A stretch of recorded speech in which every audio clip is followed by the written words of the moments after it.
Bonjour, aujourd'hui sur la chaîne de Justice Endo, une vidéo dédiée à la MDPH, à comment monter son dossier et faire reconnaître son handicap. Nous savons que dans l'endométriose, les malades manquent énormément d'informations à ce sujet. C'est pourquoi nous avons décidé de faire cette vidéo et de la faire avec une spécialiste du sujet que je vais vous présenter. N'hésitez pas à regarder la vidéo et je vous mettrai le détail un petit peu des différentes aides auxquelles vous pouvez prétendre parce que oui, vous avez le droit à certaines choses en tant que personne atteinte d'endométriose. Laure, bonjour. Je suis Bonjour. ravie de vous avoir aujourd'hui. Alors, vous êtes spécialiste du sujet du handicap. Est-ce que vous pouvez vous présenter? Et puis ensuite, on répondra aux questions qu'on a reçues de notre communauté et de nos adhérentes. Eh bien, bonjour à tous et à toutes, surtout. Mais bon, peut-être qu'il y a des hommes aussi qui se sentent concernés. En tout cas, j'en ai rencontré sur quelques forums sur des hommes concernés. Donc, pourquoi pas bonjour à tous aussi. Donc, moi, je suis Laure Winterbone. Je suis référente handicap indépendante. Alors, ça veut dire quoi? Ça veut dire que je suis assistante sociale de formation initiale. J'ai travaillé dans le secteur un petit peu voilà, social avant de travailler dans le secteur du handicap. Et puis, j'ai été en poste de direction de certains établissements médico-sociaux, comme CESAD, alors ça, c'est plus pour les enfants, SAMSA, c'est un service plus pour les adultes, avant de travailler donc à la MDPH, que j'ai quitté. Et aujourd'hui, j'accompagne des familles ou des personnes en situation de handicap elles-mêmes dans toutes les démarches liées au handicap. Donc, c'est assez large. Évidemment, le dossier MDPH en fait partie de pouvoir aider, conseiller, voilà, pour toutes les personnes sur ces sujets-là, parce que c'est quand même extrêmement compliqué de pouvoir s'y retrouver. Ça demande une technicité assez importante quand même. Voilà, et puis après, sur toutes sortes de démarches sur la scolarisation, sur voilà, le parcours de soins, etc., etc. Donc aujourd'hui, je suis en libéral et parallèlement, je suis formatrice sur tous les sujets qui concernent le handicap. Voilà. Oui, merci beaucoup. Et d'ailleurs, c'est sur votre activité de formatrice qu'on s'est rencontrés au sein de la MDPH, voilà, où Justice Endo est partenaire et où on a eu l'opportunité de suivre des formations. Donc, c'était vous la formatrice. Et c'est comme ça que j'ai eu l'idée de faire cette vidéo avec vous, parce que justement, c'est accessible. Enfin, le droit est accessible, la possibilité d'avoir une étude de son handicap et des droits reconnus en fonction de ça, mais ça reste très compliqué et c'est lourd aussi en fait mentalement, psychologiquement, émotionnellement pour les personnes. Et c'est vrai que bah, l'association accompagne et c'est bien d'être entouré de professionnels pour parfois pouvoir aller plus loin et donner plus d'explications. Et on a reçu pas mal de, pas mal de questions. Donc, on va essayer de faire un peu dans un ordre logique pour que ce soit compréhensible pour tout le monde. Alors, est-ce que vous pouvez nous dire un peu déjà qu'est-ce que la MDPH, globalement? Alors, la MDPH s'appelle Maison départementale des personnes handicapées. Ça a été créé par la loi de 2005, puisque avant il existait d'autres choses, mais ce n'était pas la même forme. Aujourd'hui, donc, vous avez une DPH par département. Donc, c'est un endroit, c'est un guichet unique où toutes les demandes vont arriver sur bah, justement le traitement du handicap. Donc après, il y a différentes personnes qui travaillent au sein des MDPH. Vous avez différents services, un service plus d'accueil, d'écoute, d'orientation éventuellement, donc que ça soit physique ou téléphonique. Et puis après, vous avez un service qui va instruire la demande, donc qui va regarder votre dossier, qui va voir si tout est complet et puis le rentrer sur leur logiciel. Et puis après, des services d'évaluation, puisque quand on fait un dossier MDPH, c'est bien pour qu'il soit évalué. Donc là, ce sont des équipes pluridisciplinaires qui travaillent au sein des MDPH. Alors souvent, c'est regroupé par secteur enfants, adultes et puis vie professionnelle. Ça dépend des MDPH. Hein, toutes ne sont pas forcément organisées de la même manière, mais c'est à peu près comme ça. Et ils vont évaluer les droits par rapport à une législation. Donc ce ne sont pas les professionnels de MDPH qui décident si vous avez droit ou si vous n'avez pas le droit. Eux, ils appliquent la loi. Que cette loi soit juste ou non, malheureusement, ils doivent appliquer le cadre réglementaire qui est le leur. Et c'est vraiment ça qui est des fois difficile parce qu'en fait, on se dit oui, ils m'ont refusé, ils m'ont refusé. Et en fait, ce n'est pas eux vraiment, c'est le cadre réglementaire et qu'ils doivent appliquer. Donc voilà, c'est aussi cette nuance-là qu'il faut faire parce que du coup, pour faire avancer les choses, il faut faire avancer le cadre réglementaire. C'est plutôt dans ce sens-là qu'il faut aller plutôt que de dire les MDPH ne font pas ou ne m'octroient pas les choses. Donc ça, c'est l'évaluation. Et puis après, ça passe ce qu'on appelle en commission, puisque ce sont des commissions qui valident ou non les propositions de l'équipe d'évaluation. Donc là encore, les évaluateurs ne sont pas décideurs. On ne peut pas être jugé partie. Donc la loi a prévu donc, des commissions. Et dans ces commissions, il y a un certain nombre de personnes qui siègent. La majorité des sièges, ce sont des associations de personnes qui représentent des personnes en situation de handicap. Donc, une fois que c'est validé dans cette commission, les droits sont validés, et ben après, vous recevez une fameuse, qu'on appelle la notification. C'est un courrier. C'est quoi? C'est un courrier où tous les droits qui vous sont accordés ou pas, d'ailleurs, parce que les refus sont écrits aussi. Hein. Donc, ce que vous avez demandé, c'est soit accordé, soit refusé. Donc voilà, c'est un peu le circuit. Si vous n'êtes pas d'accord, je continue après, on en reviendra après, mais en tout cas, si vous n'êtes pas d'accord avec cette décision, vous avez la possibilité de faire un recours, ce qu'on appelle un recours administratif. Donc là, c'est 2 mois après la réception de la notification, où vous pouvez écrire en disant « je ne suis pas d'accord avec ce qui est écrit ». Mais là, bien sûr, il va falloir argumenter pourquoi vous n'êtes pas d'accord, parce que c'est juste pas d'accord, ça va restatuer. Et si vous, donc là, de nouveau, il y a une réétude du dossier, renotification. Si vous n'êtes toujours pas d'accord avec ce qui a été écrit, vous avez la possibilité d'aller devant les tribunaux. Donc là, c'est le recours judiciaire devant le tribunal d'instance. Voilà, donc c'est un petit peu ça le parcours du dossier. Donc, vous voyez, c'est long. Vous savez très bien que c'est long. Selon les MDPH, ça peut être très long. Voilà, il peut y avoir. Alors, la loi, là aussi, hein, on a le fameux délai 4 mois. Pourquoi? Parce que le 4 mois, c'est du droit administratif, en fait. Et donc, au bout de 4 mois, normalement, l'administration doit vous répondre. Donc, c'est pour ça qu'il y a ce délai dont on voit 4 mois partout. Bon, évidemment, il y a des MDPH en France qui le tiennent. La plupart ne le tiennent pas. Hein, donc, voilà. Après, effectivement, c'est… Bon, après, ils ne sont pas nombreux. Enfin, voilà, il faut aussi… moyens aussi, mais c'est vrai que c'est très long. Et dans les retours qu'on a, souvent, c'est déjà, c'est compliqué de faire le dossier, d'obtenir quelque chose. Et en plus, c'est très long. Et ça dépend aussi de ce qu'on demande. Donc, c'est vrai que ça fait partie de ce qui est compliqué. Donc, si je comprends bien, on envoie son dossier.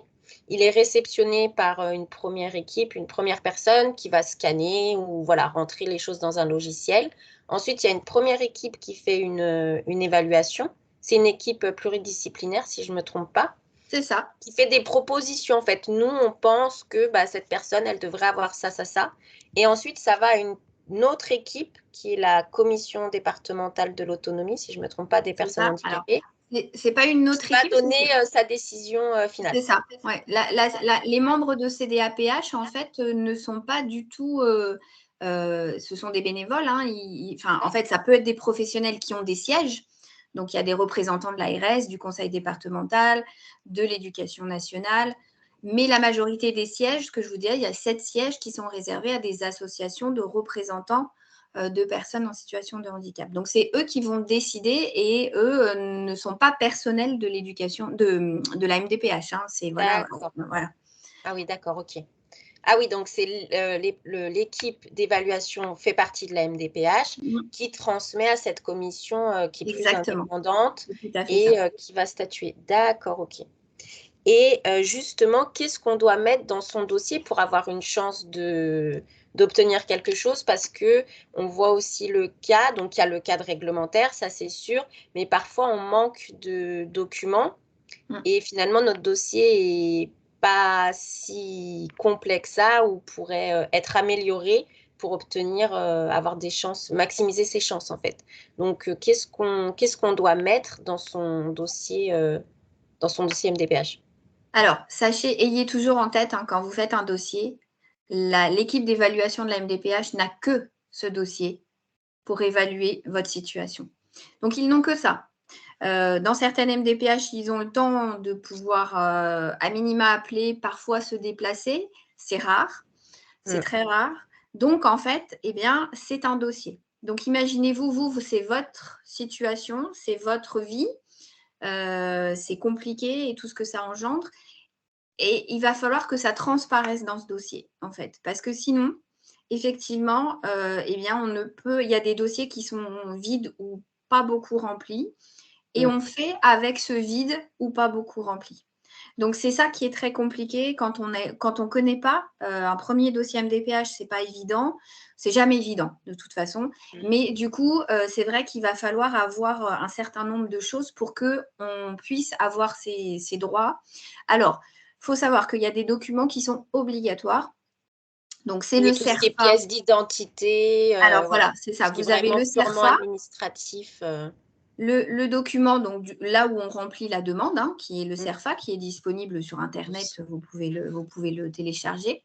Vous avez le fameux dossier médical, puisque sans dossier médical, sans certificat médical de ce dossier MDPH, on ne traite pas la demande.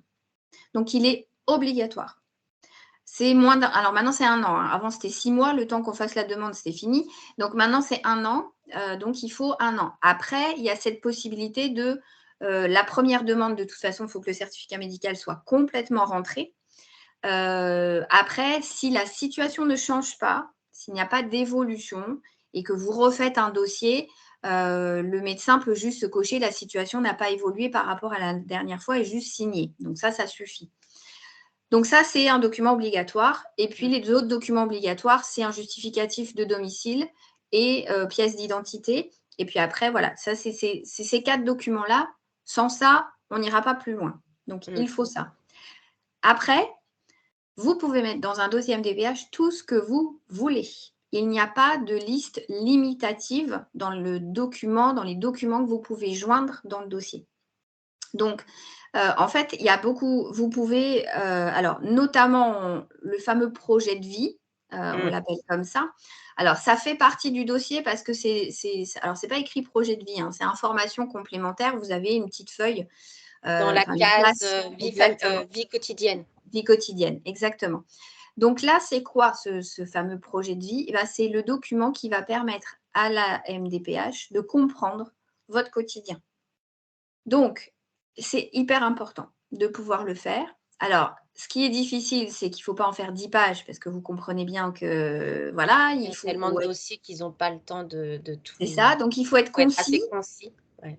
Assez concis, mais tout en donnant les indications qui sont nécessaires pour qu'ils comprennent votre quotidien. Donc ça, c'est… Voilà. Et faites-vous aider pour remplir le projet de vie. Autant le certificat, on peut le remplir seul. Bon, et encore, voilà. Mais en tout cas, pour le projet de vie, faites-vous aider parce que c'est déjà, quand on fait son projet de vie soi-même, c'est déjà un peu lourd. Mais du coup, de pouvoir avoir quelqu'un qui vous relie ou qui vous aide à tirer les fils, voilà, de ça, c'est important de pouvoir le faire parce que, encore une fois, c'est là qu'on va comprendre ce que vous vivez.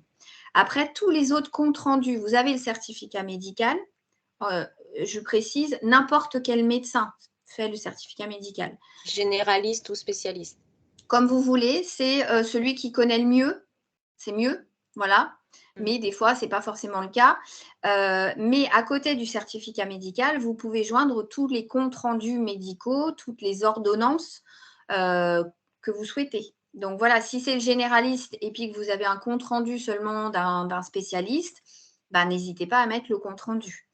Voilà, des résultats d'examen, vous pouvez aller… Il y a des médecins et des infirmières, donc du coup, c'est eux qui vont examiner toutes les données médicales. Donc voilà, c'est important de pouvoir joindre ça, c'est important de pouvoir joindre le projet de vie, votre situation par rapport à l'emploi, par rapport… voilà. Si on a déjà réduit ses heures, par exemple, Exactement. ou si on a dû quitter un emploi à cause de son état de santé, de pouvoir l'expliquer dans le projet de vie et le démontrer par des justificatifs. C'est ça, c'est ça. Donc, enfin, ne vous limitez pas dans les documents. Alors, évidemment, il faut que c'est du sens, mettez pas pour mettre, mais je veux dire, on peut tout à fait mettre ce que l'on veut dans le dossier, en plus des pièces obligatoires au traitement du dossier. Et ce que je voulais ajouter par rapport à ça, merci, je rebondis sur les comptes rendus médicaux autres que le formulaire de base rempli par le médecin. Généralement, enfin, souvent c'est le généraliste qui le fait, mais bon, effectivement, ça peut être quelqu'un d'autre. C'est dans l'endométriose, on a quand même beaucoup de délais entre le moment où on va faire son diagnostic, les examens, ensuite quand on va voir le spécialiste, c'est de s'y prendre en fait relativement à l'avance et de planifier un petit peu des rendez-vous avant de faire son dossier MDPH pour refaire des contrôles, voir s'il y a une récidive, voir s'il y a quelque chose, pour avoir ces justificatifs et penser, si on ne les a pas, parce qu'on ne ressort pas toujours de chez le médecin avec un compte-rendu en main, de pouvoir les demander. Donc, aux établissements de santé ou aux professionnels, il y a un petit courrier sur l'espace adhérent de l'association. Vous trouvez un modèle, comment demander votre dossier médical. Et c'est bien de regrouper toutes ces pièces médicales en amont pour avoir tout ce qu'il faut pour faire le dossier MDPH et puis fournir au généraliste pour que lui aussi il ait une vision en fait d'ensemble de votre prise en charge, de ce qui se passe, d'où vous en êtes. Et pareil au niveau professionnel, on a souvent des personnes qui demandent des ruptures conventionnelles, qui réduisent leurs heures. Et ben, c'est bien dans les lettres de négociation que vous avez avec votre employeur par rapport à ça, de spécifier si il est déjà au courant de votre état de santé et voilà, de spécifier que c'est pour raison de santé ou d'en parler à la médecine du travail et de demander à la médecine du travail votre dossier médical. Vous avez le droit de demander ça à la médecine du travail et d'avoir des pièces comme ça qui prouvent que vous n'avez pas juste réduit vos heures parce que vous aviez envie ou parce que, je ne sais pas, votre enfant ceci ou cela, que c'est bien lié à votre état de santé. Parce que ça va être important pour prouver que vous avez une difficulté au travail, qu'il y a un impact au travail. Et parce que justement, ce qu'il faut montrer, ce qui est compliqué, c'est l'impact, c'est pas la liste forcément des symptômes. Parce qu'avec la même liste de symptômes, deux personnes vont réagir différemment, vont pas avoir les mêmes difficultés, la même accessibilité voilà, au travail, etc. Donc, c'est bien de partir de vos symptômes parce que déjà, c'est déjà compliqué à faire. Une fois qu'on l'a fait, c'est déjà pas mal. Et en face, de pouvoir expliquer quel impact ça a pour vous. Est-ce que ça, là-dessus, vous êtes raccord aussi? Oui, oui, tout à fait. En fait, voilà, pour redéfinir, parce qu'il y a plusieurs choses qui vont définir les droits, en fait, hein, on va être sur le fameux taux d'incapacité. Alors, qui n'est pas le même taux que via la Sécu. Hein, Oui, c'est c'est deux deux choses choses différentes. différentes, Là, d'accord? on est bien sur la MDPH, c'est un taux bien Exactement. particulier. Donc, en fait, le taux d'incapacité, c'est ça qui va, notamment sur la hache, on en parlera après, mais ce fameux taux d'incapacité, c'est ça qui va déterminer un certain nombre de droits. Il y a des droits qui sont sans le taux, on ne regarde pas le taux, et il y a des droits où il va falloir un taux. La RQTH, par exemple, la reconnaissance qualité de travailleur handicapé, on n'a pas besoin du taux d'incapacité. L'AAH, donc allocation adulte handicapé, on a besoin du taux d'incapacité. La PCH, alors c'est une prestation de compensation du handicap, c'est encore une autre chose. On ne regarde pas le taux d'incapacité. Donc, vous voyez, c'est un peu différent selon ce qu'on va demander. Les cartes, on va regarder le taux d'incapacité. Les cartes de priorité. Les cartes, oui, de priorité, stationnement, etc. Donc, ce que vous disiez, effectivement, le taux d'incapacité, alors, en général, il y a des droits ouverts à partir de 50%. Donc, on est entre 50 et inférieur à 80, c'est comme ça que ça se dit, et supérieur à 80% de taux d'incapacité, où là, on est dans une incapacité sévère. C'est vraiment pour des maladies très invalidantes ou des handicaps assez lourds. Entre 50 et 80%, donc là, on va ouvrir des droits pour ça. Et comment on calcule, si je peux dire comme ça, c'est un gros guide, hein, encore une fois, c'est quelque chose de compliqué. C'est les médecins et les infirmières qui le font. Le taux d'incapacité, c'est 3 choses. C'est la maladie, le handicap, les troubles, donc là, en l'occurrence, l'endométriose. Qu'est-ce que cette maladie va impacter sur mes activités à moi? Qu'est-ce que je peux ou qu'est-ce que je ne peux pas faire? Et qu'est-ce que ça va avoir comme impact dans ma vie sociale? C'est ces 3 éléments-là qu'il va falloir essayer de montrer parce que je vous rejoins. On peut avoir une maladie et pas forcément avoir des conséquences importantes dans sa vie quotidienne, alors que une autre personne qui a la même maladie va avoir des conséquences importantes. Donc, en fait, souvent, les gens disent « Oui, mais je ne comprends pas, on a la même maladie, on n'a pas le même taux. » Effectivement, ça peut arriver parce que ça ne dépend pas, ce n'est pas une maladie égale un taux. D'accord? C'est pas comme ça que ça fonctionne. Donc, du coup, c'est de montrer encore une fois, à la fois dans le certificat médical, les comptes rendus médicaux, mais aussi dans votre projet de vie, qu'est-ce que ça impacte pour vous? Quels sont les impacts de l'endométriose dans votre vie quotidienne, dans votre vie professionnelle? Comment on peut le montrer ça dans le projet de vie? Alors, Le... c'est En d'écrire, et quantifiant les choses, enfin, comment on peut... c'est Ouais. de décrire ce qui se passe. Combien de jours ça vous... Alors, il faut être assez... des fois, c'est un peu compliqué mais il faut être assez factuel. Il faut des faits. Voilà, combien de jours dans le mois ça vous impacte? Combien de jours, du coup, ça vous impacte comment? Est-ce que vous ne pouvez pas du tout vous lever? Est-ce que vous pouvez vous lever un peu, mais vous ne pouvez pas faire ci, vous ne pouvez pas faire ça? Est-ce que du coup, vous pouvez aller travailler? Au niveau du travail, vous pouvez y aller, mais qu'est-ce que ça impacte sur votre qualité professionnelle?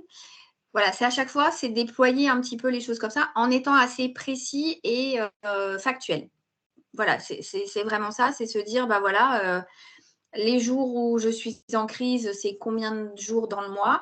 Qu'est-ce que ça impacte pour moi quand j'ai là? C'est-à-dire, je ne me lève pas de mon lit, très clairement, je ne peux pas faire à manger, je ne peux pas me doucher, je ne peux pas, je ne peux pas, je ne peux pas. Je fais les allers-retours aux toilettes. On a aussi ce gros problème des urgences toilettes. Et donc, par exemple, au travail, on peut peut-être y aller, mais en fait, on n'est pas du tout productif parce qu'on passe son temps à faire des allers-retours. Donc, Voilà, donc expliquer en fait concrètement ce genre de choses. Il y a des applications maintenant qui existent, des carnets de suivi. Ça peut être bien aussi pendant quelques semaines de s'auto-évaluer, de s'auto-observer, de noter en fait à quoi ressemblent nos journées, nos semaines, pour pouvoir le décrire ensuite dans le d'écrire. projet de vie.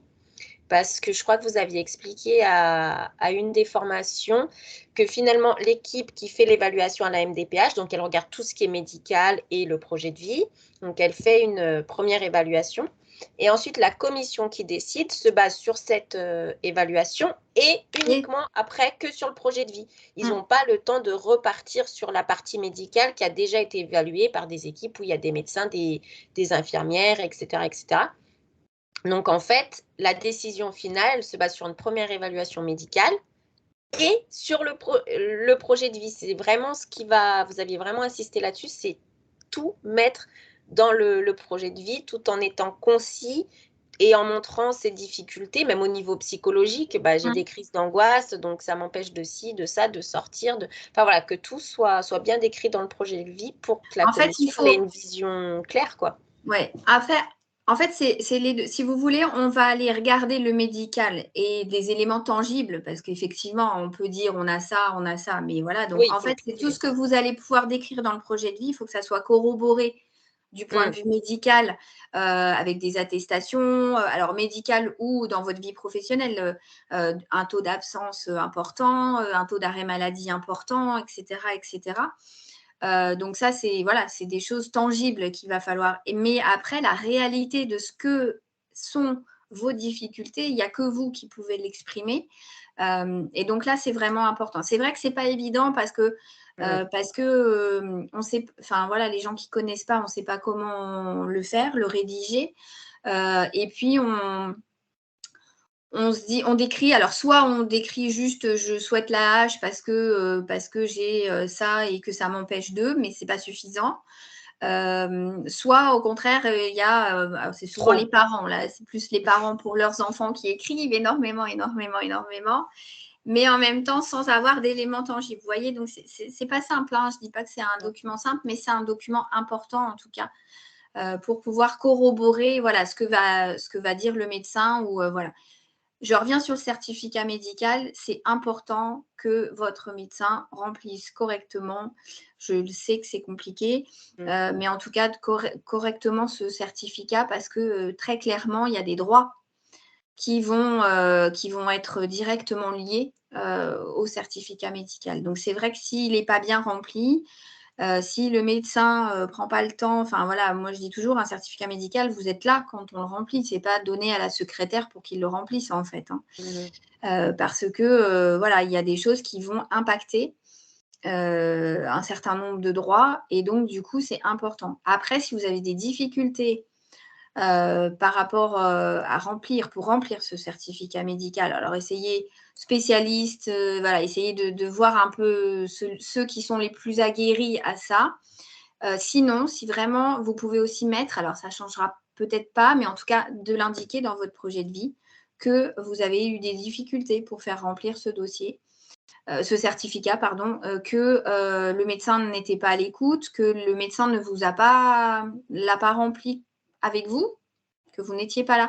Voilà, ça peut aussi donner à l'équipe d'évaluation des indications, éventuellement vous rappeler, voilà, parce qu'un certificat médical qui est très discordant par rapport à un reste de dossier, on Oui, va par se rapport poser au des projet de questions. vie ou au reste, ouais.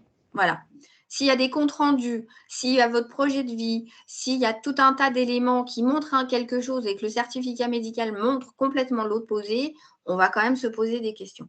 Donc voilà, c'est pas forcément facile, mais en tout cas, n'hésitez pas, encore une fois, à dire et à écrire les difficultés, voilà. Et puis essayez de taper voilà, à toutes les portes. Hein. Aujourd'hui, il y a quand même, enfin voilà, moi je trouve qu'il y a parfois des gynécos ou voilà, alors il y en a qui ne connaissent pas, il y en a d'autres qui le font, voilà, ou alors sinon de pouvoir faire votre certificat médical par le médecin traitant, mais de faire un certificat, parce que des fois ils aiment mieux faire des certificats à la main, parce que ça va plus vite, et bien de faire un certificat à la main par votre gynéco qui va enfin voilà, dire ça, ça, ça, ça, ça, et ça, ça, ça, ça, ça.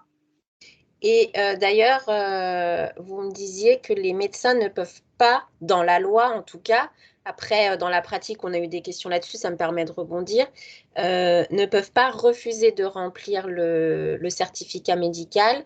Et si jamais il y a vraiment un refus, on peut les signaler à l'ordre des médecins. Surtout qu'ils sont, enfin quand c'est une première demande, le renouvellement c'est encore autre chose, mais quand c'est une première demande, il y a une consultation spéciale, un tarif spécial pour la consultation et ils sont plus payés par la sécurité sociale justement pour prendre plus de Plus de temps parce temps. qu'en fait souvent ils refusent aussi parce qu'une question de temps. De Il y a temps. tellement de consultations, voilà, ça prend du temps, faut le dire même pour le médecin de remplir, mais ils ont une consultation spéciale pour ça, donc il faut vraiment un petit peu insister. Et puis si on voit que ça passe pas, bon, changer de médecin et si vraiment on veut, pourquoi pas faire un signalement quoi. Voilà, bon après, voilà, sans rentrer, mais en tout cas, s'il y a plusieurs, enfin, je sais que c'est compliqué. Alors effectivement, il y en a qui ne sont pas forcément de mauvaise volonté, hein, c'est juste que ça leur prend du temps. Ils le voient comme un dossier administratif alors que ça ne l'est Mm, pas. Je pense qu'il y a un manque de formation hein, mm, sur ce certificat médical auprès des médecins. Je pense qu'ils ne le connaissent pas clairement. et qu'ils ne connaissent pas. Alors certains, oui, parce que selon les pathologies, ils y sont habitués et heureusement, ils le font et il n'y a pas de souci. Mais certains, c'est compliqué. Et quand ils nous voient arriver avec le certificat médical, oh là là, mon Dieu, oh là là, j'ai pas envie. Je ne sais pas, en fait. Et du coup, voilà, il y a un manque de formation, c'est certain par Mm. rapport à ça. Mais du coup, il ne faut pas lâcher parce qu'effectivement, c'est quand même ça qui va déterminer un certain nombre de choses. Et il ne faut pas lâcher dans le sens où il faut que ça soit juste aussi ce qui est écrit. Voilà, donc c'est important. C'est aussi encore une lutte parfois, hein, Mm. mais bon, je trouve Exactement. que quand même les choses avancent. Voilà, Oui, on a de plus en plus de retours de personnes, en tout cas pour l'endométriose, qui sont acceptées au niveau, on va en parler justement, on va détailler un peu RQTH, AH, même pour les cartes de ouais. mobilité, on a de plus en plus de retours positifs. Et c'est parfois bien de faire un dossier, même si on ne sait jamais si on va être accepté. Mais après, il y a des statistiques, je suppose, qui sont faites. Enfin, pour nous, en tant qu'après, c'est le côté militant de faire changer les choses au niveau national. C'est bien aussi de pouvoir dire, il y a eu tant de demandes qui ont été faites, voilà, le nombre accepté, le nombre refusé. Enfin, voilà, de faire bouger les choses. Donc, justement, on va rentrer un peu dans le détail des droits. Mais là, déjà, je trouve qu'on a déjà à peu près bien expliqué la démarche globale. À quoi on peut prétendre? Donc, on va peut-être commencer par la RQTH, donc c'est la reconnaissance en qualité de travailleur handicapé, qui permet d'avoir ensuite des aménagements au travail, même si en vrai, on pourrait avoir des aménagements au travail sans RQTH, notamment via la médecine du travail, mais ça permet un petit peu d'aider l'employeur là-dessus. et d'avoir un accompagnement spécifique, par exemple, si on est au chômage, de pouvoir avoir des aides à la création d'entreprise, des aides à la formation. Enfin, après, ça déclenche d'autres choses auprès d'autres institutions. Et c'est souvent la première chose qui est demandée et qui est accordée assez facilement. Oui. En fait, c'est le passeport. C'est ce que je dis souvent, hein, la RQTH, la demande de RQTH, ça va être le passeport pour ouvrir d'autres droits. Ouais. Alors, c'est une reconnaissance, c'est-à-dire que ce n'est pas une prestation financière. Hein. Ce n'est pas parce qu'on a la RQTH qu'on va avoir droit à de l'argent. Non. La RQTH, c'est vraiment une reconnaissance, c'est comme ça que ça s'appelle, hein, reconnaissance qualité de travailleur handicapé. Et c'est en fait la première chose, effectivement, et c'est un passeport qui va nous ouvrir d'autres portes pour pouvoir aller plus loin. Alors, la RQTH, comment on l'obtient? C'est assez, effectivement, vous disiez, c'est assez facilement, entre guillemets, qu'on l'obtient, parce qu'il faut décrire tout simplement pourquoi on est en incapacité de pouvoir avoir une activité professionnelle ou de s'y maintenir. Donc, en fait, il faut décrire toutes vos difficultés que vous rencontrez du coup liées au travail. Comment c'est impacté, qu'est-ce que ça ne vous permet pas de faire, combien de fois dans le mois, par exemple, des arrêts maladie à répétition. Enfin, voilà, un certain nombre de choses qui fait que vous allez pouvoir effectivement décrire que vous ne pouvez pas avoir une activité professionnelle comme tout le monde ou s'y maintenir. Donc ça, c'est la première étape. Donc ça, j'allais dire, c'est assez facile, entre guillemets. Ça demande quand même une description. Et puis après, pareil, détaillé aussi par des rapports médicaux, des comptes rendus, etc., des arrêts maladie, bref, des choses. La médecine du travail, effectivement, si la médecine du travail est aussi en lien, elle peut aussi apporter des choses complémentaires. Et ça, c'est plutôt même. Il faut qu'elle soit dans la boucle. Hein, c'est vraiment important. C'est bien d'avoir prévenu sa médecine du travail et pouvoir récupérer un petit certificat ou quelque chose. Exactement. Donc ça, c'est une première démarche. Et effectivement, comme vous le disiez, avec cette RQTH, on va pouvoir ouvrir un certain nombre de choses. Donc ça va être déjà de pouvoir faire valoir des aménagements. Alors, sachez que si on fait un dossier pour avoir une RQTH, c'est souvent quand même pour le dire à l'employeur. Mais sachez que ce n'est pas obligatoire. Vous n'êtes pas obligé. C'est-à-dire notamment que vous lors pouvez d'un l'avoir. entretien. Quand on change d'emploi lors de l'entretien d'embauche, on n'est pas obligé de le dire. Et j'ai eu le cas d'une adhérente, l'employeur ne peut pas vous reprocher de ne pas l'avoir dit. Non. Vous en parlez au moment où vous en avez besoin, donc c'est-à-dire généralement au moment où vous avez besoin de faire valoir vos aménagements. C'est ça. Mettre en place tout ça. Alors, même à la médecine du travail, vous n'êtes pas obligé de le dire. Encore une fois, moi, je trouve que c'est mieux, hein, c'est plus protecteur. Enfin, voilà, c'est dans cette idée-là. C'est vrai que vous n'avez pas l'obligation de le dire lors d'un entretien d'embauche. Vous n'avez pas l'obligation de l'écrire sur votre CV. Ça vous appartient. Et c'est au moment où vous le décidez de pouvoir le faire.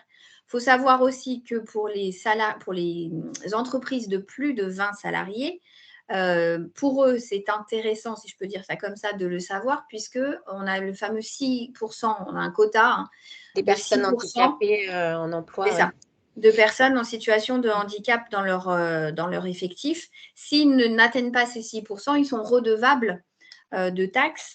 Voilà, donc c'est vrai que pour les employeurs, ça peut être intéressant de le savoir. Encore une fois, ça relève de votre choix, il n'y a pas de souci. Après, il vaut mieux quand même le donner, puisque du coup, c'est avec ça que vous allez faire valoir un certain nombre d'aménagements, d'adaptations. Donc ça, c'est en lien. Moi, je conseille aussi de mettre quand même en lien la médecine du travail qui peut vous appuyer aussi. Un certain nombre d'aides peuvent être et pour vous et pour l'employeur aussi. Sur des formations, alors il y a différents organismes qui, effectivement, quand on est sans emploi, par exemple, ou au chômage, on va pouvoir avoir accès à un certain nombre de choses dédiées. On va pouvoir, il y a des organismes, alors je ne rentre pas forcément dans les détails, mais qui s'appelle l'AGFIP, qui va pouvoir avoir un certain nombre d'aides financières, d'aides aussi, de conseils pour l'employeur au niveau de l'adaptation. Alors, quand on parle d'adaptation, on est encore beaucoup en France sur adapter moteur, voilà, ou adapter le poste de travail, ergonomie, etc. Ce qui peut être aussi le cas, hein, c'est pas. Voilà, on peut aller plus loin. Mais ce que nous, on a relevé dans les besoins, c'est surtout du télétravail quand c'est possible et que c'est en accord avec le métier, adaptation des horaires et de certaines tâches à certains moments pour les personnes qui ont des tâches un peu plus physiques ou qui alternent entre tâches physiques et administratives. C'est une adaptation de ça et surtout des horaires et du télétravail parce que dans l'endométriose, il y a beaucoup la fatigabilité, donc on se fatigue très très vite. Il y a les douleurs chroniques qui peuvent nous empêcher de bien se mouvoir, voilà. Et puis, tout ce qui va être perte de concentration, un peu de productivité, parce qu'avec la fatigue, les traitements, les effets secondaires, parfois, ça peut être un peu voilà, compliqué. Et puis, un peu aussi, dans certaines endométrioses, la station debout ou assise qui est difficile.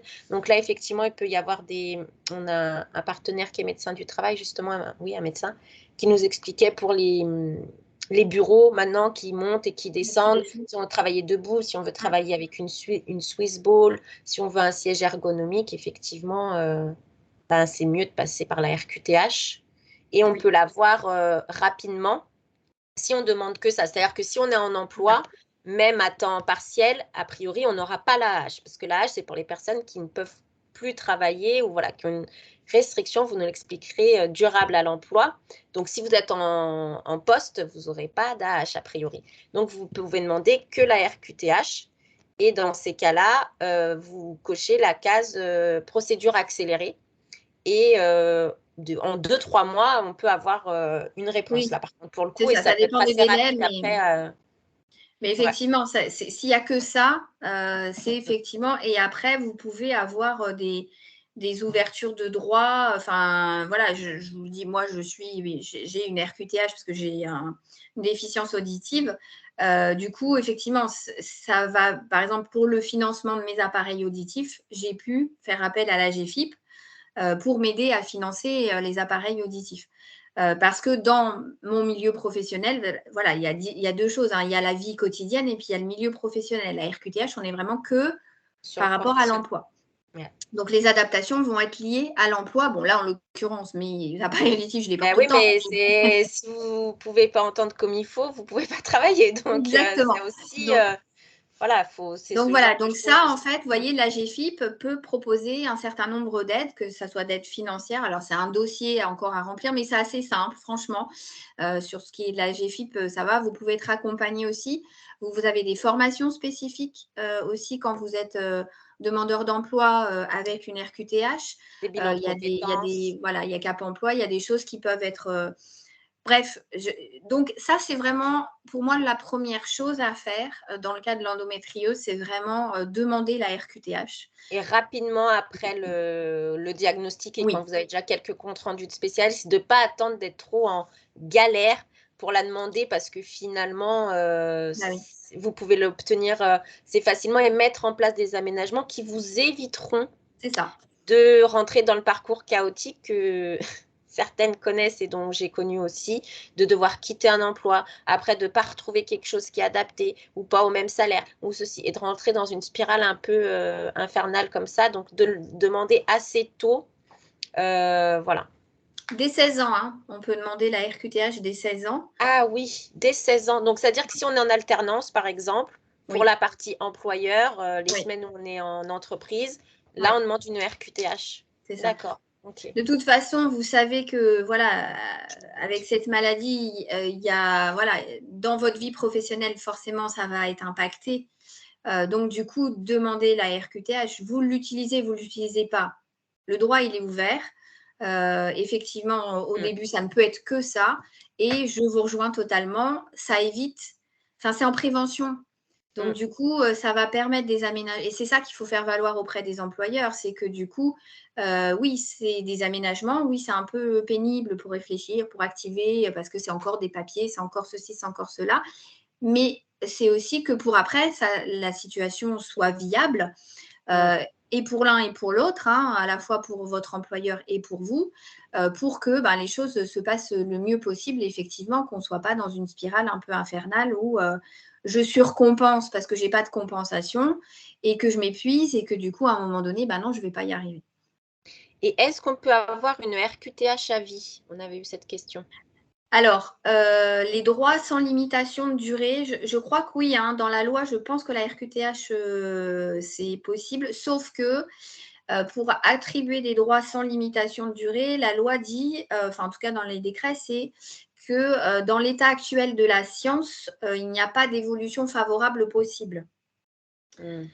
Donc voilà, C'est que l'état de la science pour l'endométriose n'est pas très, très avancé sur cette question.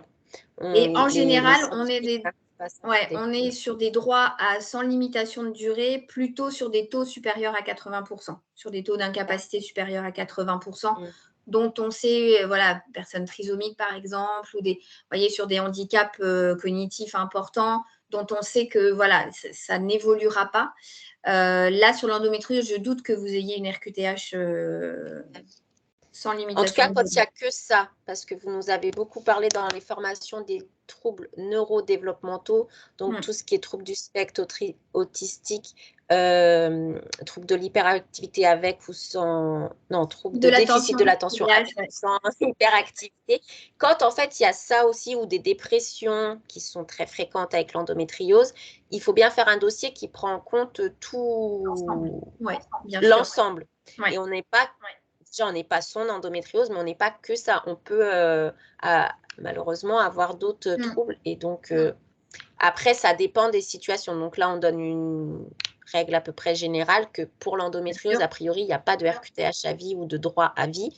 Mais voilà, si vous avez d'autres choses, il faut. Oui, alors après, voilà, sur les droits, voilà, les droits sans limitation de durée, on est plutôt sur de la H avec un taux supérieur à 80, inférieur à 80, on ne mettra pas à vie, ça c'est sûr. De toute façon, ce n'est pas logique quand on sait comment ça se donne. Donc du coup, non, on est plutôt sur des taux supérieurs à 80. Voilà, là-dessus, et puis on ne met pas, même pour des enfants, on met rarement parce qu'il y a une évolution possible pour les enfants. Voilà, donc, oui, pas trop figer la situation de la personne non plus. C'est ça, exactement. Et alors, du coup, je pense que pour la RQTH, c'est bon. Là, on a parlé des enfants, ça me permet de rebondir aussi sur ce qu'on disait sur l'alternance. On a beaucoup et de plus en plus de questions de parents et notamment de mamans pour leurs jeunes filles, jeunes adolescentes atteintes d'endométriose qui a déjà des problèmes pour suivre sa scolarité et besoin d'aménagement. Est-ce que là, on peut faire aussi un dossier MDPH? Parce qu'on vient de dire que la RQTH, du coup, c'est plutôt pour à partir de 16 ans, s'il y a de l'alternance, et puis après, bon, la vie professionnelle. Comment ça se passe pour celles qui sont collège, lycée, ou voilà, qui sont en scolarité temps plein? Alors, on peut faire un dossier MDPH aussi, puisque, encore une fois, c'est reconnaître le handicap et donc les incapacités dans le milieu scolaire, là, pour le coup, et puis demander des compensations dans le milieu scolaire. Après, sachez qu'il existe au sein de l'éducation nationale ce qu'on appelle le PAI, le plan d'accueil individualisé. Donc ça, c'est quelque chose que vous pouvez demander. Donc c'est un médecin, c'est le médecin de l'éducation nationale qui va valider ce projet. Ce sont pour des enfants, des jeunes qui ont des problématiques médicales. Donc là, ça rentre tout à fait dans ce cadre-là. Et dans ce PAI, il va y avoir un certain nombre de choses. Il va y avoir les traitements, c'est-à-dire si la personne doit prendre des traitements sur le temps scolaire. Donc là, ça va être indiqué et savoir quoi, qui, les ordonnances, etc. Vous allez avoir un protocole d'urgence, donc d'alerter l'équipe enseignante, l'équipe éducative, de savoir ce qu'il faut faire en cas de crise. En cas de crise, voilà. Donc ça peut être aussi intéressant d'avoir ce protocole d'urgence. Ça est notamment, par exemple, dans le cas des épilepsies, c'est important de savoir ou enfin bref, un certain nombre de maladies. Même les jeunes filles qui ont déjà de grosses hémorragies lors de leur règle, ça peut être intéressant d'avoir un protocole d'urgence pour ça. Voilà, donc ça, c'est un protocole. Et la troisième chose qu'on peut trouver dans le PAI, ce sont les aménagements et les adaptations. Donc ça se connaît moins, on le sait moins, parce qu'on est plus sur la version médicale du PAI, ce qui est vrai, hein, c'est fait pour ça, hein, c'est vraiment, voilà, c'est médical. Mais on peut déjà dans un PAI adapter et aménager la scolarité. Ça veut dire quoi? Ça veut dire que si, par exemple, il y a des absences, par exemple, si on peut, après tout ça c'est en discussion et c'est avec les médecins, etc., hein, mais on peut demander une exemption de certains cours, on peut apporter son ordinateur si on a des difficultés à écrire. Voilà, donc la seule chose qu'on ne peut pas avoir avec un PAI, c'est une aide humaine. D'accord? Donc, l'AESH. l'AESH, voilà. L'AESH, effectivement, ça, on ne pourra pas le faire valoir dans un PAI. Donc ça, on est obligé de faire un dossier MDPH pour avoir une AESH, une aide humaine. Pareil, une aide matérielle, je vous parlais d'ordinateur, je ne pense pas que ça peut être le cas parce que c'est moins fatigant parfois que d'écrire.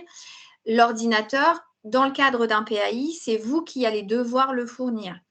Dans le cadre d'un dossier MDPH, si on demande une aide technique ou une aide matérielle, là, c'est l'éducation nationale qui va devoir vous le fournir. D'accord? Donc, il y a un certain nombre de choses qui diffèrent, mais moi, je vous le conseille de le faire parce que ça va souvent plus vite qu'un dossier MDPH. Que dès la rentrée, ou même un peu avant, en juin déjà, vous pouvez contacter les infirmières quand il y en a, mais en tout cas, voilà, sur les collèges ou sur les lycées, en disant, voilà, ma fille est atteinte d'endométriose, il y a un certain nombre d'aménagements à faire, un certain nombre de protocoles. Donc, contactez déjà les infirmières, ça passe en général par elles, où va y avoir peut-être un entretien. Et après, ça sera validé par le médecin de l'éducation nationale. Vous pouvez évidemment, vos médecins ou les médecins de vos filles, de pouvoir avoir des certificats en disant, voilà, il faut effectivement tel ou tel aménagement, il faut tel ou tel protocole, etc., qu'on va montrer aux médecins de l'éducation nationale. Et donc, ce PAI, en général, il est fait assez rapidement. Alors, tout dépend. Hein, il n'y a pas toujours des médecins partout de l'éducation nationale, on le sait.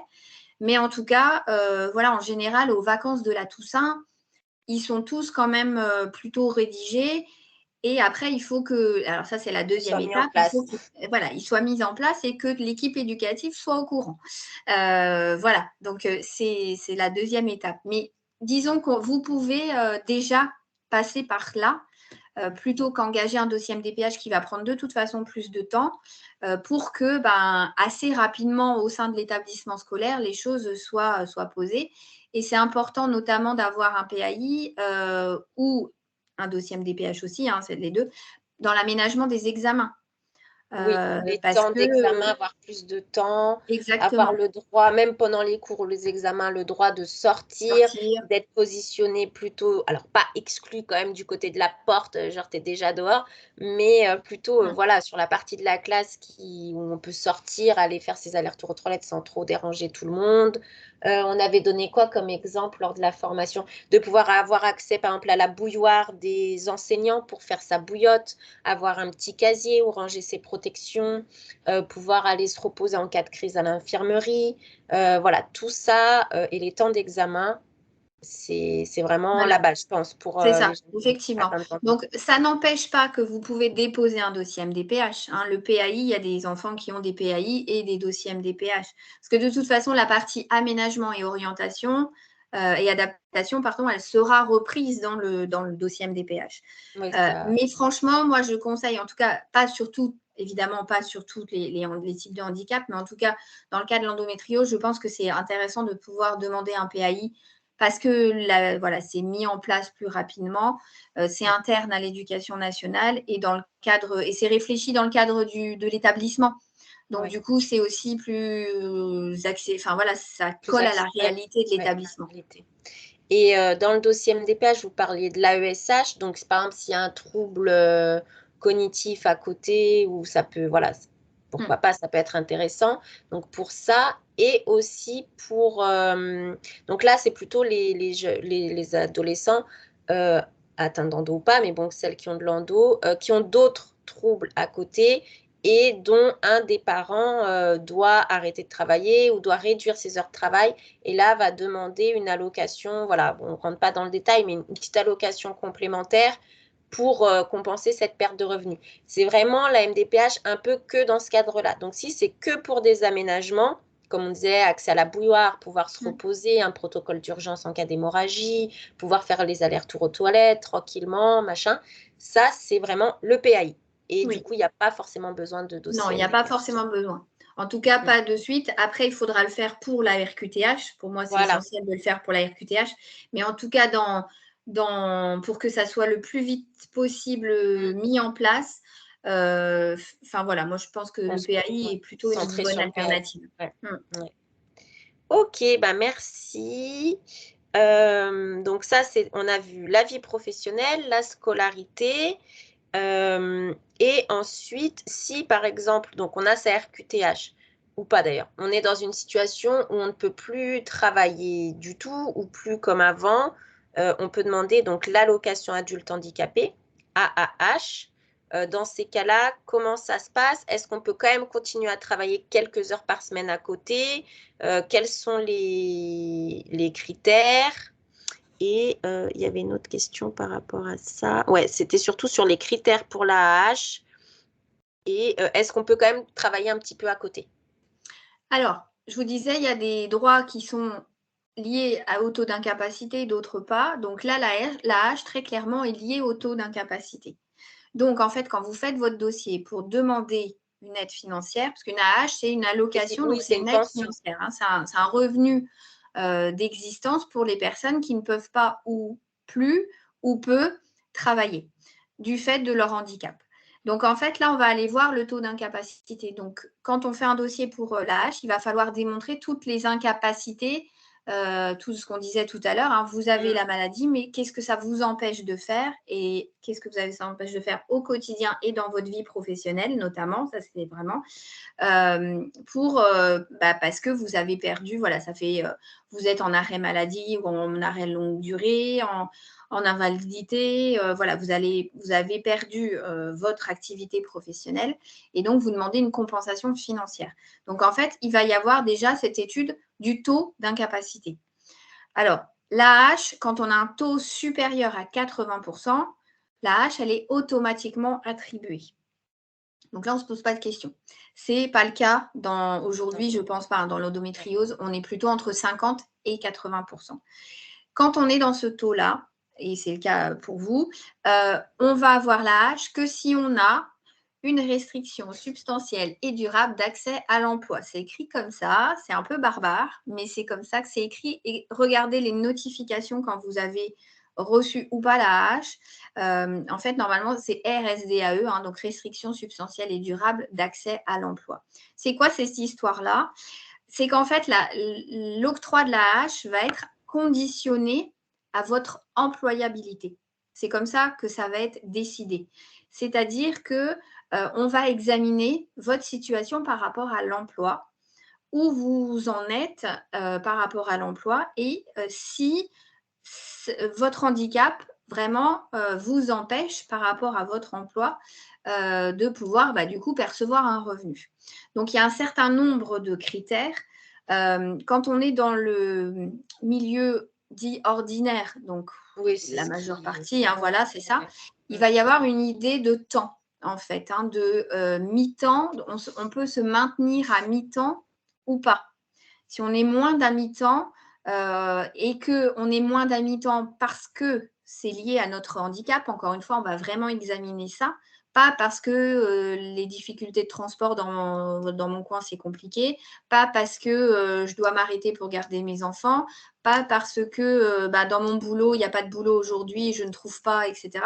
C'est vraiment lié au handicap. Donc, il faut vraiment refaire ce lien-là. Donc, c'est soit on est à moins d'un mi-temps et qu'on ne peut pas aller plus parce que la maladie fait qu'on ne peut pas faire plus. Soit on ne peut pas du tout parce que on ne peut pas du tout. Donc du coup, là, on a aussi la possibilité de percevoir la hache. Enfin, alors, attention, parce qu'il y a aussi la notion de ouvrir le droit à la hache. Ouais. Ça, c'est la notification MDPH. Et ensuite, c'est la CAF qui paye. Et le paiement, c'est la CAF. C'est deux organismes différents. Exactement. Donc Bon, là, ça, la hache a été, pardon, déconjugalisée. Donc, le revenu du ou de la partenaire n'est plus pris en compte. Oui. Par contre, il faut quand même avoir, donc là pour 2023, c'est 970 € le plafond de l'AAH. Yes. Donc, il faut avoir des revenus qui sont moindres. Mais bon, on fait la demande et ensuite la CAF analyse notre dossier. Exactement. Et cette AH, elle peut se cumuler avec d'autres choses comme l'invalidité de la sécurité sociale ou des petits revenus du En fait, travail. après la CAF, alors moi, je ne connais pas forcément tous les calculs parce que c'est interne à la CAF. Non, c'est une machine assez compliquée aussi, Oui. le C'est calcul très de la CAF. compliqué. Après, ils vont examiner. En fait, voilà, vous pouvez avoir un droit ouvert à la hache, mais ne pas la percevoir. D'accord? Ça veut dire que vous gagnez trop pour l'apercevoir ou vous allez l'apercevoir, mais un petit peu, puisque ça va être un différentiel par rapport à votre autre revenu. Et donc, ça, c'est la CAF qui va examiner cette situation-là. Donc, effectivement, comme vous le disiez, depuis octobre 2023, l'AH est déconjugalisée. Ça veut dire quoi? Ça veut dire qu'avant, on prenait le revenu du couple. Aujourd'hui, heureusement, enfin, on est arrivé, on prend le revenu de la personne. Voilà, donc effectivement, mais c'est pas parce que vous ne l'apercevez pas que vous ne pouvez pas, que le droit ne peut pas être ouvert. D'accord? Oui, c'est Donc, deux deux choses choses différentes. La Donc, c'est MDPH ne important. tient pas compte de vos revenus. Non, nous, à la MDPH, on n'a pas accès aux revenus des gens et ce n'est pas le but de ça. Le but, c'est vraiment d'examiner est-ce qu'au regard des référentiels législatifs, ce qui est indiqué, vous êtes éligible à l'AH avec la restriction substantielle et durable d'accès à l'emploi Et ou pas. durable, c'est combien de temps? C'est 1 an à peu près? Oui, 1 an. C'est-à-dire qu'il Il faut faut avoir des déjà. difficultés Ouais, sur au moins 1 an ouais, et envisager que ça va se poursuivre. exactement. Donc, Pour pouvoir l'avoir. Donc voilà, donc vous voyez, c'est toujours conditionné par rapport à l'emploi. Donc c'est ça qui va devoir être évoqué. Donc encore une fois, pensez quand vous faites une demande d'AH, évaluation du taux d'incapacité. Donc il va falloir montrer que la maladie a des impacts.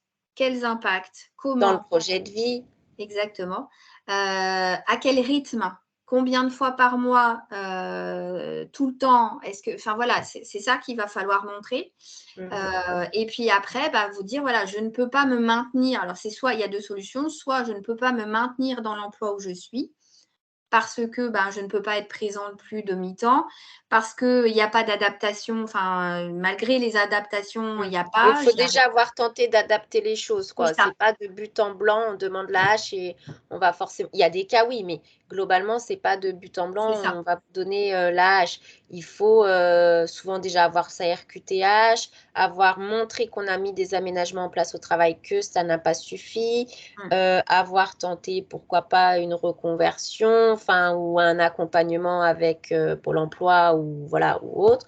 Et dire, ah ben non, ça marche, ça fonctionne toujours pas, je fais le maximum pour que ça marche, mais mon état de santé m'empêche de.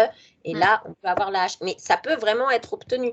On ne dit pas ça pour vous décourager parce que, par ça exemple, moi, j'ai c'est. été bénéficiaire de la hache et on en a pas mal dans nos adhérentes qui l'ont. Donc, c'est possible, mais c'est quand même tout un process pour y arriver. Et ce travail ne me convient plus, je démissionne ou je pars ou je change de travail, ça ne montre pas en fait que c'est forcément lié à votre handicap. Donc c'est pour ça toujours bien vous référer à la médecine du travail, etc. Et c'est aussi une charge mentale, mais ça peut vous apporter des choses pour la suite. Voilà. Bon, après, c'est 971 €, donc c'est pas non plus la Non, on va pas. panacée. Et du coup, si vous avez d'autres aides, ce que je vous disais, c'est que ça va être en différentiel, en fait. Et même si on travaille, par exemple, je ne sais pas, 1 jour par semaine, il y a un différentiel qui se fait entre ce qu'on va gagner sur ce 1 jour par semaine et les 960, pour 2023, 970 € de la hache. C'est-à-dire que si on a déjà la hache et qu'on recommence à travailler un tout petit peu, finalement, ce n'est pas quelque chose qui va s'additionner. Non. D'accord. Ah non, ça ne s'additionne avec rien. Non, non, ça se réduit par rapport. Ça se réduit. Ouais. Et avec Mais l'invalidité aussi, ouais. Pardon. oui, c'est ça. Mais après, encore une fois, ayez en tête qu'une fois que vous avez le droit ouvert, c'est une sécurité aussi, parce que même si ça va mieux, que vous reprenez un peu le travail, enfin, en tout cas, vous pouvez, et du coup, vous ne percevez plus la hache parce que vous avez un revenu, il y a quand même ce droit qui est ouvert qui dit que si demain, ça ne va plus et que voilà, Vous devez vous pourrez réarrêter.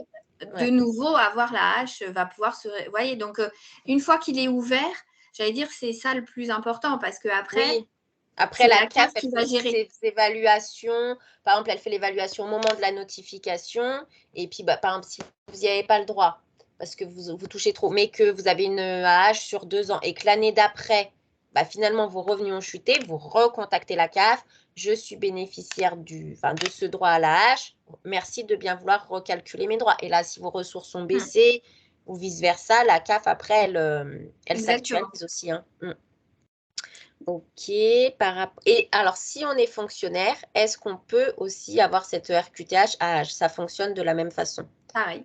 Ok. Super. Euh, Ah oui, alors je voulais faire un point sur l'invalidité pendant qu'on parlait de ça, parce que parfois on n'obtient pas la hache parce qu'on n'a pas ce taux d'incapacité. En général, on a quand même la restriction à l'emploi, mais on n'a peut-être pas ce taux d'incapacité. Ce qui peut aussi être vu, c'est avec la CPAM, donc c'est un autre organisme, c'est l'assurance maladie, de faire une demande d'invalidité. Les délais sont assez courts, en 2-3 mois en général, on a une réponse. C'est un petit document administratif très basique de 2 pages et juste une lettre de votre médecin qui demande à ce que vous soyez mis en invalidité, que votre dossier soit étudié. Ensuite, vous passez devant le médecin conseil de la sécurité sociale, qui est plus ou moins à l'écoute, on est d'accord. Bon, ça, on connaît. Et qui va vous dire, voilà. Et ça peut être aussi un revenu qui va remplacer quand on peut, par exemple, quand on est à mi-temps, qui peut compléter, en fait, le revenu qu'on a perdu ou quand on ne peut plus travailler, qui peut se cumuler avec la hache. Donc, on peut avoir, par exemple, 400 d'invalidité et 370 non, 570 d'AH, ou alors que l'invalidité ou que l'AH. Enfin, voilà, c'est un peu les deux possibilités d'aide financière au mois le mois qu'on peut avoir par rapport au handicap. La sécurité sociale a un service qui peut accorder des aides exceptionnelles. Voilà, vous êtes de quelques centaines d'euros en une fois parce qu'il y a voilà, une grosse difficulté. Par contre, la MDPH, ça, il n'y a pas. Donc, il faut tenter en fait les deux parce que si vous avez déjà la hache, ça peut vous aider pour obtenir l'invalidité. Et si vous avez déjà l'invalidité, ça peut vous aider dans votre dossier pour obtenir la hache. Donc, autant, pourquoi pas faire les deux et voir ce qui est accordé finalement. Ok. On avait une question sur quand on a un dossier qui est en cours d'étude parce que c'est tellement long que parfois notre situation peut évoluer et pas forcément favorablement au cours de ces mois d'études. On peut rajouter des pièces. Oui, en fait, vous pouvez rajouter des pièces jusqu'au passage en commission. Donc, en fait, moi, c'est ce que je dis aussi souvent, envoyez vos dossiers. Par exemple, si vous attendez un compte-rendu d'un médecin qui ne vient pas, etc., envoyez votre dossier parce que vous avez vu, c'est quand même, il y a une recevabilité, après, il y a une instruction. Enfin, bref, c'est quand Ça même prend assez long. plusieurs mois, Donc, de toute façon. voilà, donc envoyez votre dossier.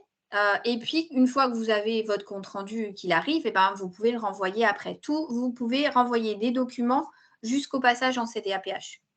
D'accord.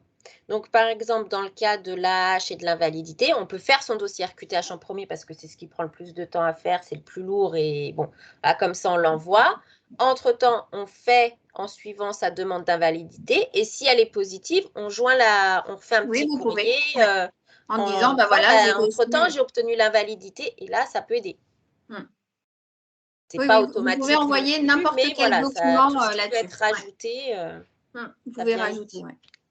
Et quand on fait un recours, par contre, le recours, c'est une fois. Donc, c'est-à-dire qu'on peut compléter son dossier jusqu'à ce qu'il soit évalué par la commission. Après, ça passe en commission, il y a une notification qui arrive directement dans les jours qui suivent. Et là, par contre, c'est un recours. C'est un recours administratif préalable obligatoire, ce qu'on appelle un RAPO dans nos jargons. Et en fait, ça, c'est un recours. Donc, la notification, elle est déjà établie. On a effectivement décidé que c'est ça. Et vous n'êtes pas d'accord avec ce qui est écrit.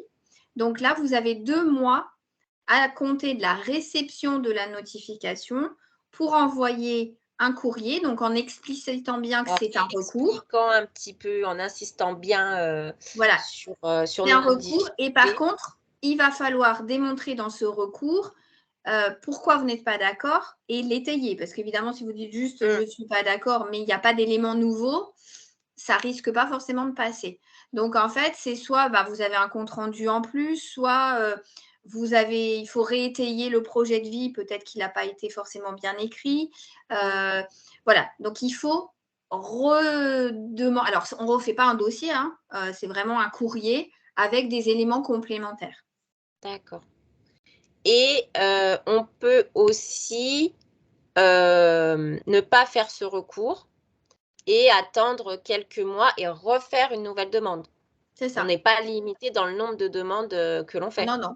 Non, dès lors que vous avez, c'est pas parce qu'il y a des droits sur la notification, les droits vont vous être ouverts pour un certain temps. Hein, vous avez jusque telle date. Votre situation elle évolue, ou vous avez un nouveau besoin, ou vous pouvez totalement redéposer un dossier. D'accord? Donc ça, il n'y a Par pas. exemple, si on a une notification sur 3 ans, par exemple une RQTH sur 3 ans, mais qu'entre-temps, on a perdu son emploi, que voilà, c'est vraiment, et qu'on voudrait l'AH, là, on peut refaire un dossier avant la fin de ces 3 ans-là. Bien sûr. D'accord. Et de toute façon, pour le renouvellement, il faut aussi s'y prendre bien 6 mois avant la date oui, de selon fin. les départements où vous êtes, oui, il faut s'y prendre quand même un peu à l'avance. Ouais. Donc après, voilà, vous avez des fins de notification, mais encore une fois, si votre situation évolue et que vous avez besoin d'autres droits, vous pouvez totalement redéposer un dossier. D'accord. Ok. Et on a fait le tour. Juste peut-être pour finir, merci beaucoup. Sur les cartes de priorité pour passer aux caisses ou dans les transports, ça c'est comme la RQTH. À partir du moment où on a une station debout, assise, un peu compliquée, beaucoup de fatigue, de douleur, c'est assez donné. Oui, alors c'est pareil, les cartes, facilement. c'est lié au taux d'incapacité. Ah d'accord. Ok. En Ah fait, oui, donc c'est pas si évident que ça. alors, ça dépend. La carte en fait, il y a deux choses. Il y a trois cartes, en fait. Il y a la carte de priorité et la carte d'invalidité. La carte d'invalidité, c'est pour les personnes qui ont un taux supérieur à 80%. Donc bon, Eux, on ça, à leur la donne. limite, voilà. Voilà. Sinon, si on n'a pas ce taux-là, on a la carte de priorité dès lors que l'on montre que la station debout est pénible. Donc ça, c'est important que ça soit écrit dans le certificat médical, par exemple. Station debout pénible, besoin de s'asseoir, voilà, donc ça s'argumente très clairement. Donc ça, effectivement, on peut facilement, j'en sais rien, mais en tout cas, dès lors que c'est indiqué sur le certificat médical et que ça reflète bien la réalité, ça peut être demandé. Après, vous avez la carte de stationnement. Donc ça, c'est c'est pour justement permettre. là où on avait eu une question sur. Ouais, ça pour permettre donc d'être sur les places handicapées, voilà. Donc ça, c'est il faut qu'il y ait un périmètre de marche réduit. C'est comme ça que c'est écrit. Donc, il faut pareil que votre médecin sur le certificat médical indique les difficultés pour marcher. Alors, c'est vrai que ce n'est pas forcément tous les jours, ce n'est pas forcément tout le temps. Donc, c'est ça qui est un peu compliqué. C'est le côté fluctuant qui est un peu C'est ça. difficile à Donc, décrire. mais il faut l'indiquer, essayer de quantifier. Alors, je sais bien que c'est compliqué, mais par jour, ou par mois, combien de mois, voilà, c'est d'essayer d'avoir ça, ou simplement de dire que vous avez un périmètre de match réduit, voilà, si c'est le cas, voilà, que c'est difficile, voilà. Donc ça, c'est pour la carte de stationnement. De stationnement, oui. Qui est plus difficile à obtenir et on en a moins souvent. En tout cas, quand il n'y a que l'endométriose, quand il y a d'autres pathologies à côté, bon, c'est toujours la même chose. C'est un état global que va regarder un état de santé global que va regarder la MDPH et les implications. Donc, ça dépend des personnes. Ok, je regarde si on avait d'autres choses, si vous voulez rajouter quelque chose. Sinon, j'ai l'impression qu'on a fait le tour de toutes les questions. 1h08 déjà d'enregistrement. C'est bien, c'est beaucoup. Merci. Avec plaisir. Si jamais vous avez d'autres questions, je vous mettrai les coordonnées de Laure dans la description et sur les réseaux sociaux. N'hésitez pas à revenir vers nous. Je pense qu'on a fait déjà un bon tour et surtout, vraiment, c'est dans le projet de vie et dans les justificatifs médicaux et professionnels que vous allez joindre, montrer l'impact de l'endométriose et pas que les symptômes, mais vraiment ce que ça impacte dans votre vie, ce que vous ne pouvez pas plus faire par rapport à une personne normale qui aura à peu près votre âge et tout ça. Donc, c'est vraiment ce côté impact qu'il faut arriver à démontrer. Et on a parlé du taux d'incapacité. Je suppose que si on a du mal à démontrer cet impact, même si ça se trouve, il est là, mais qu'on a du mal à le démontrer, bah, l'équipe, comme elle se base sur un dossier, elle ne pourra pas donner un Exactement. taux d'incapacité qui est Pas juste en supérieur fait à par rapport à 50%, parce que voilà, en dessous de 50, voilà, la RQTH, vous pouvez l'avoir, enfin ça, c'est pas lié au taux d'incapacité. Mais après, effectivement, sur d'autres droits, il faut montrer ces difficultés. Et encore une fois, si c'est un caractère fluctuant, puisque ça peut être le cas dans l'endométriose, de pouvoir essayer de démontrer les moments où ça va, si je peux le dire comme ça, les moments de crise, c'est quoi les différences d'incapacité que vous avez dans ces deux moments-là, et puis de quantifier un petit peu par mois, voilà, sur un mois, ça peut être ça, ça peut être ça, combien de temps durent les crises, enfin voilà, on le d'essayer sait, de hein, quantifier un petit peu ouais, combien de temps on met pour récupérer d'une crise. par Bah, du exemple. coup, je fais une crise la nuit, je peux pas me lever le matin pour aller au travail, du coup j'ai une absence, du coup. Et dans les absences, on parlait des arrêts maladie, mais je me rappelle qu'à l'époque, moi, je m'étais fait un tableau parce que des fois je prenais des congés ou des RTT ou même du sans solde sur mes absences, mais je m'étais fait un tableau et donc j'avais pu comptabiliser un petit peu ce décompte-là aussi. C'est important. Donc, c'est beaucoup de travail, beaucoup de charge Ouais. mentale. On le sait en tant que deux personnes en situation de handicap et accompagnatrice là-dessus. Donc, on est tout à fait au courant. On vous encourage, on vous soutient. On est ensemble. Et puis, n'hésitez pas si vous avez des questions. Merci beaucoup à vous, Laure. Mais de Et rien, merci à euh, vous. Et puis voilà, ne restez pas seul effectivement face à ça, hein. Il y a des associations, il y a des personnes qui peuvent vous aider pour tout ça, parce qu'effectivement, c'est une lourde charge mentale, on l'entend bien. Mais voilà, c'est possible. Et je pense que ce qu'on disait aussi, c'est que l'endométriose est de plus en plus reconnue, même au sein des équipes d'évaluation des MDPH. Alors évidemment, il y a encore du travail, il y a encore de la sensibilisation. Et encore une fois, pensez qu'ils n'évaluent que sur votre dossier. Ils ne sont pas dans vos têtes, ils ne sont pas dans vos vies. Et que du coup, c'est vraiment ça qu'il faut bien monter pour que ça corresponde à votre réalité. ouais. Beau message de fin. Merci beaucoup. Et puis, ben, à très bientôt. Merci.